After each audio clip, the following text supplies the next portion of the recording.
25. Why does everything crack when I stand up? What am I gonna call this video? My top 5 books ever? My top 6-star reads? No, because then that implies that there's other 6-star books. These are the books that I rate 6 stars above all else. Like there's 5 stars and then there's like these.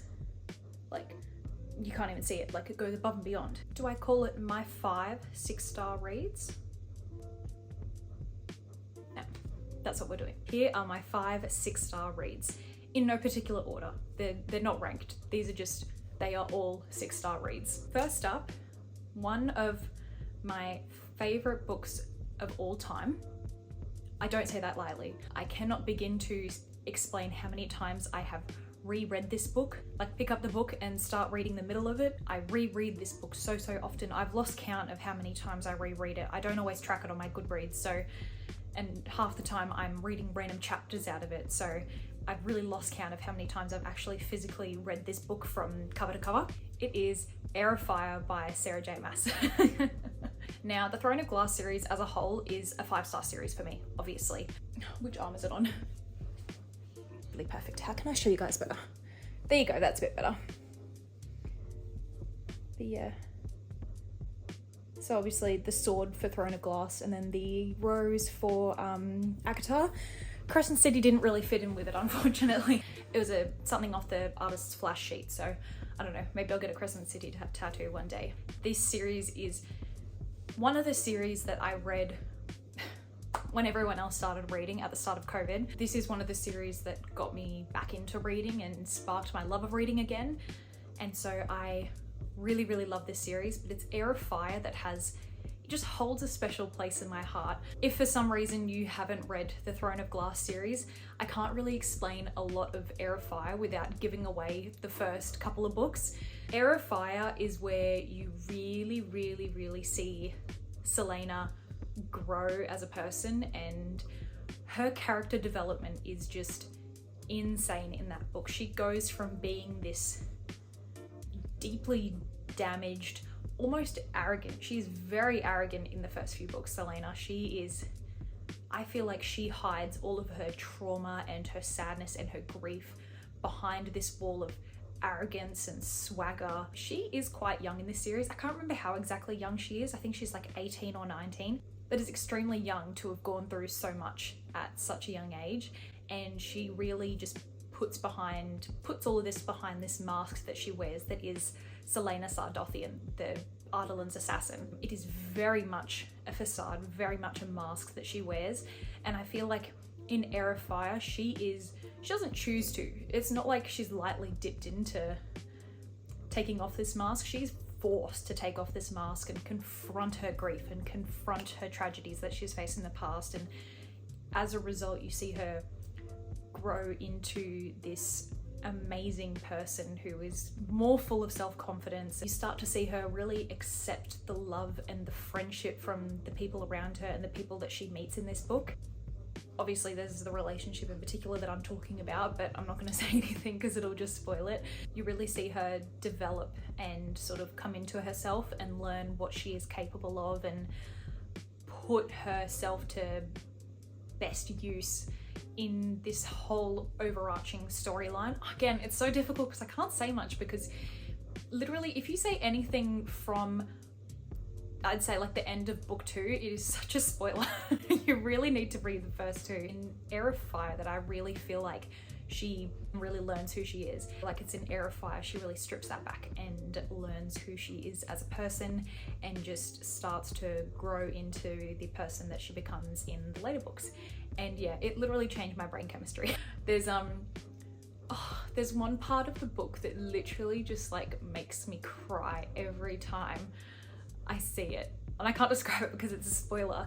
But it's like the straw that broke the camel's back for her.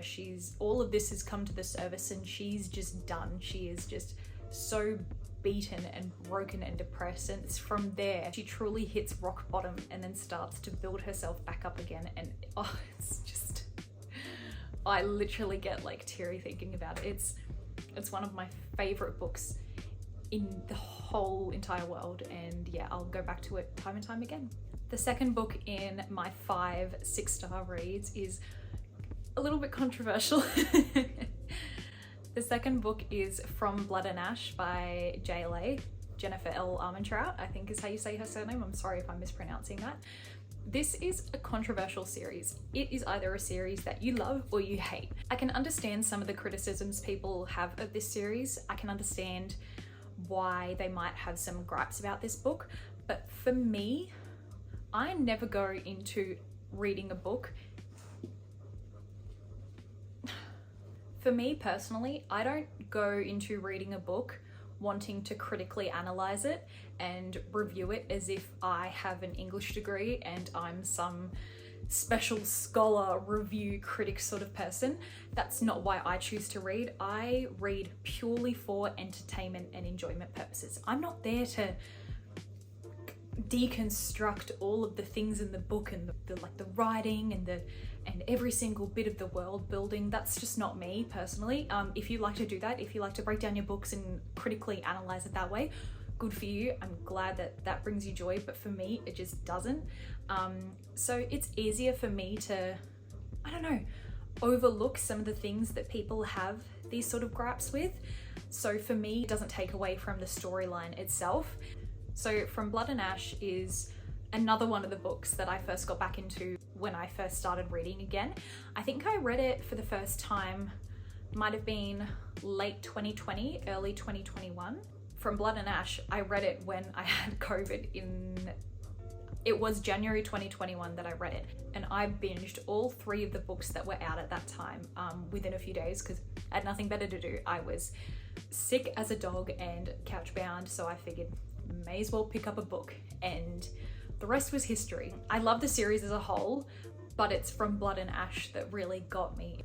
I loved Poppy as a main character. I thought that she was such a cool and interesting character, and I really loved the concept and the lore behind the stories about the gods and the ascended and all of that sort of thing. I just thought it was so interesting. I think in fantasy, a lot of the times, it's hard to come up with new concepts of fantasy because most of fantasy is based from things like old folklore, Greek gods, Roman gods, all of that sort of thing. Like ancient history, it's based on, fantasy is based on that. So there's only so many new concepts you can come up with before some books start feeling more similar to each other. And that's just a fact, that's just gonna happen. So when I come across a fantasy book or a fantasy series that feels different, it's just so special. And I really fell in love with reading this book. Castile is top book boyfriend. My actual boyfriend's gonna watch this and be like, pardon? But no, top book boyfriend. Stunning, amazing, gorgeous, we love it. I really loved Poppy. Poppy is just such a badass female main character, someone who's grown up really sheltered, almost in like a cult-like environment. Well, really like a cult-like environment. She's grown up being so repressed and restricted from the world around her and being hidden away from it, and that when she finally gets the chance to explore the world, it's her really learning about who she is and self-discovery. And then the first book of course ends on a cliffhanger, and then it kind of just goes from there with the series. So I really love this book. Again, I've reread it tens and tens of times at this point. Like, it's ridiculous how many times I've read it. And the last book in the series actually comes out in a few days, and I could not be more excited and like devastated that the series is finishing, but I'm really excited to see how Jennifer wraps everything up. I'm excited to see how the story ends, and then I'm excited to reread it all over again. So speaking of ancient history and gods, number 3 on my 5 6-star books, there's a lot of numbers there, is none other than the Percy Jackson series by Rick Riordan? Again, I don't think I've ever actually heard his name said out loud, so I'm so sorry if I'm mispronouncing that. But Percy Jackson series. It is both a genre that is so similar to other books that I read, and yet so different. A lot of the books that I read are like new adult, adult, dark romance, adult romantasy. So definitely more on the adult side. I read a lot of books that have like trigger warnings, darker content, things like that. And Percy Jackson, it's YA, it's young adult, but it is so good. It just fills me with so much joy, and my inner little history nerd just loves the Greek god aspect. I think it's so interesting and so cool, and just provides so much lore to an already action-packed, amazing, funny, brilliant storyline. And so unfortunately I couldn't pick one book out of this series. There are, wait, hold on, I've got them in my shelf. There's 5 books in this series. You might actually be able to even see, I think it's those ones over there. I've got a lot of Rick Riordan books there, but it's the Percy Jackson series as a whole. I love this series. It's the whole concept of the demigods and the Camp Half-Blood. It's just so cool. Any sort of book, novel, whatever you want to call it, that has the storyline of person is special, goes to school, academic sort of environment to learn and be with other special people. The formula never fails. It's something that just works, and it grabs my attention every single time. If there's any sort of magical, fantastical institution, academic institution of any kind, you bet I'm interested. I'm sat and I'm waiting and I'm ready. Percy Jackson has such a cool amount of lore and knowledge and information about the Greek gods. I'm sure it's not all 100% correct. I'm sure the author has taken some sort of creative liberties with that sort of thing. I'm sure that not everything is 100% accurate. But yeah, I loved the Percy Jackson series for obviously the main character Percy, him as what, a 12-year-old I think when the series starts? Yeah, like a very young teenager, growing up in this sort of camp environment, and the found family. The found family is fantastic. And like at the start of the book, this isn't a spoiler because it literally happens at the very start of the book, and I'm pretty sure it's even on the blurb of the first book. Percy's mum going missing, and he presumes her to be dead, basically. He thinks he's lost his mum forever, and so his grief and dealing with that, and then meeting all of these new people, and then sort of developing and coming into himself as a person. Series just kind of continuing on from there. Each book kind of follows a sort of different adventure, if you will. There's sort of a different concept, a different adventure or task that they need to complete for each book, but it's all under a main overarching storyline. This series is incredibly easy to read. They just fly by like that. They're so quick and so easy to read. I think each book is around like 300 pages, I think, but they honestly just fly by. I actually started this series when I was still in high school, I'm pretty sure, and I used to finish high school. So I think I finished school around 1:40, and then I used to work at my casual part-time little Woolies job from like 3 or 4. But I would usually read in the park near my work for about like an hour or 2 before I started my shift. And then conveniently there was a tiny little bookstore right near the park. So I used to go to that bookstore and buy the next book in the series whenever I'd finished the previous one. So the series is so nostalgic to me, and I've reread this series multiple times since then, and also the following series, Heroes of Olympus, and I've started the next one in the series, the Magnus Chase books. I think I read the first one. I haven't read the other 2 yet. This series is just so nostalgic and just so joyful. Book number 4 in my 5 6-star reads, none other than Binding 13 by Chloe Walsh. The Boys of Tommen series is one of those series that will just honestly rip your heart out, stomp on it, give it back to you, and then punch you right in the chest where they've just put back your mangled heart. This book is heavy with darker content, trigger warnings, but it's also a beautiful series about found family and forming friendships and finding joy in dark times and finding the light at the end of the tunnel. Binding 13 for me especially is such a beautiful story. It is definitely a romance. So we have Shannon and Johnny are the 2 main characters in Binding 13, and this book is about them forming this friendship first above all else, them starting to understand each other as who they are as people and forming this deep friendship, and then finding this beautiful romance and love by the end of the book. And it is that amongst all of that, Shannon's horrible home life, her struggles with dealing with abuse, both physical and verbal, and her family life and how it's affecting literally everything else in her life and affecting her opportunity. And you've got the flip side of her starting this new school and making these friendships and really finding a new family through them. The found family in this book is phenomenal.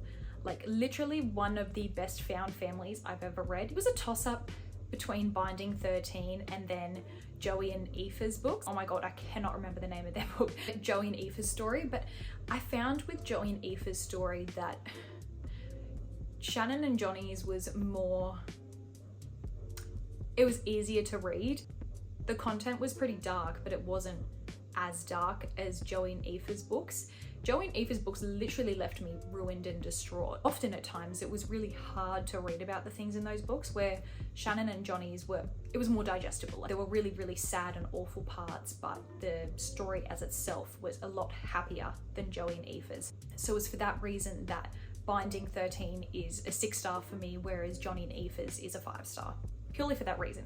Purely because I wasn't as sad after Shannon and Johnny's books. And we have made it to my final and 5th book in my 6-star reads. Oh. This choice is probably going to be controversial. Pretty much the same as to why From Blood and Ash will be controversial for some people. My 5th 6-star read is A Shadow in the Ember by Jennifer L. Armentrout. The reason why this is my 5th 6-star read and the reason why I love this book so much is purely for the amount of lore that it gives us for the From Blood and Ash universe. In From Blood and Ash, you're obviously following Poppy's story, and then in A Shadow in the Ember, you're following Seraphina. I don't think it's Sarah, as I would say it normally. I think it's Sarah. You're following Sarah's story. Her story's set many years. I'm pretty sure like centuries before Poppy's book is set. So in Sarah's story, it's the time of the gods, where gods live amongst humans. There's godlings, there's like half gods. It's like the gods are the main beings that rule over all of the people and the humans. And unfortunately, I can't actually say too much about A Shadow in the Ember without spoiling a lot of From Blood and Ash, like the From Blood and Ash series. So I really can't say much about it at all, but a lot of A Shadow in the Ember is purely giving you backstory for From Blood and Ash. So I really can't say anything about A Shadow in the Ember without spoiling everything. I really loved and enjoyed this book and this series because as someone who, when they love something, they can't like it in a chill way. Like if I read, for example, From Blood and Ash, I loved this book, I loved everything about it, and it stayed in my head rent-free for so long afterwards. I then can't just deal with that. I then want to know absolutely every single thing about this series. Like I want to know people's star signs. I want to know every single character's family tree. I want to know all of the bits and details and trivia on all of these characters. I can't like things in a chill way. So A Shadow in the Ember provided so much history and depth and lore and background and world building into this universe. For someone like me, this was a damn treat. This was stunning, gorgeous, literally everything that I could have wanted to expand upon an already brilliant universe. So that is why A Shadow in the Ember made it to number 5 on my 6-star reads.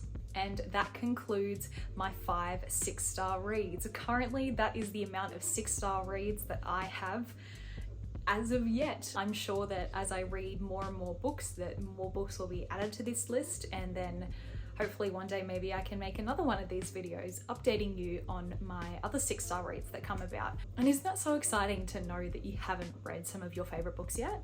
Like, isn't that so exciting to know that there are other books that you will love and fall in love with the universe and the characters in the world, and that will honestly become part of your personality? Like, again, if you're anything like me, I make the things that I enjoy my entire personality.